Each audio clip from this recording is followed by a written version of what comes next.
Welcome to my channel. నేను మీ శ్రీనివాస్ రెడ్డి. వైసీపీతో చివరి బంధం తెంచుకున్న వ్యక్తి ఎమ్మెల్యే ఎవరు ఏమనేది కూడా ఈ వీడియోలో మనం తెలుసుకుందాం.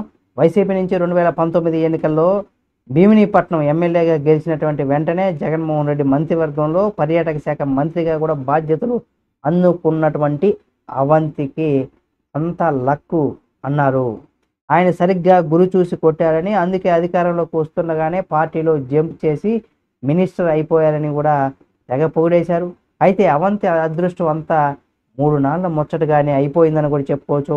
ఆ తర్వాత వారే అనుకున్నారు, ఆయన మంత్రిగా ఉన్న విశాఖ జిల్లా రాజకీయాలు మొత్తం ఆనాటి వైసీపీ రీజనల్ కోఆర్డినేటర్ అయినటువంటి విజయసాయిరెడ్డి చూసేవారని కూడా చెప్పుకొచ్చేవారు. దీంతో మంత్రిగా ఉన్నది తానా ఆయన అని అవంత అడిగిన సందర్భాలు అనేకం ఉన్నాయని కూడా చెప్పుకోవచ్చు. అలా అవంతి 3 ఏళ్ల పాటు ఏదో మంత్రిని అనిపించుకుని అసంతృప్తితో పనిచేశారు. చివరికి ఆయన మంత్రి పదవి పోయింది. ఆయన అలా నాటి నుంచి పెంచుకున్నటువంటి అసంతృప్తి జత కలిసి 2024 ఎన్నికల్లో ఓటమి పాలు అయ్యాక కొద్ది నెలలకే ఆయన వైసీపీని వీడిపోయారు. ప్రస్తుతానికి ఏ పార్టీలోనూ చేరనే లేదని కూడా ఆయన చెప్పుకొచ్చారు. ఆ ప్రకారమే తన విద్యా సంస్థలను చూసుకుంటూ ఉన్నారు ఆయన. అయితే ఇప్పుడు సడన్గా ఆయన కుమార్తె జీవీఎంసీలో 6వ వార్డు కార్పొరేటర్గా మొత్తం శెట్టి లక్ష్మీ ప్రియాంక వైసీపీకి రాజీనామా చేశారు. తాను వ్యక్తిగత కారణాలతో రాజీనామా చేస్తున్నట్టుగా ఆమె పేర్కొన్నారు. అధినేత జగన్కి లేఖ రాశారు.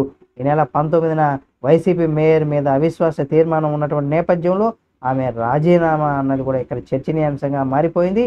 ఇప్పటికే ఒక కో ఆప్షన్ సభ్యుడు, 2 జనసేన కార్పొరేటర్లు వైసీపీకి రాజీనామా చేసి జనసేనలో చేరారు. వైసీపీకి రాజీనామా చేసి జనసేనలోకి చేరారు. ఇప్పుడు లక్ష్మీ ప్రియాంక రాజకీయాలు ఏ విధంగా సాగుతుంది అన్నది కూడా అంతా ఇక్కడ చర్చించుకుంటున్నారు. ఆమె కూడా జనసేన రూటేనా అన్నది కూడా ఇక్కడ ఆలోచిస్తున్నారు. అదే నిజమైతే అవంతి శ్రీనివాస్ కూడా తొందరలోనే ఆ పార్టీలో చేరుతారని కూడా అంటున్నారు కొంతమంది రాజకీయ విశ్లేషకులు. మొత్తానికి చూస్తే ఇక్కడ వైసీపీ విశాఖపట్నం ఖాళీ అయిపోతుంది అని కూడా చెప్పుకోవచ్చు. ఒక్కొక్కరుగా కూటమి వైపు జారుకుంటున్నారు. కూటమి అవిశ్వాసం బ్రహ్మాండమైనటువంటిదిగా నంబర్తో గెలిచి అవకాశం, ఇక్కడ బ్రహ్మాండమైనటువంటి నంబర్తోనే గెలిచేటువంటి అవకాశం కనిపిస్తుందని కూడా చెప్పుకోవచ్చు. ఆ రకంగా ఉందని చెప్పుకోవచ్చు. ఈ వీడియో మీకు నచ్చితే లైక్ చేయండి. మరిన్ని వీడియోల కోసం మన ఛానల్ సబ్స్క్రైబ్ చేసుకొని పక్కనే ఉన్న బెల్ బటన్ నొక్కడం మాత్రం మర్చిపోకండి.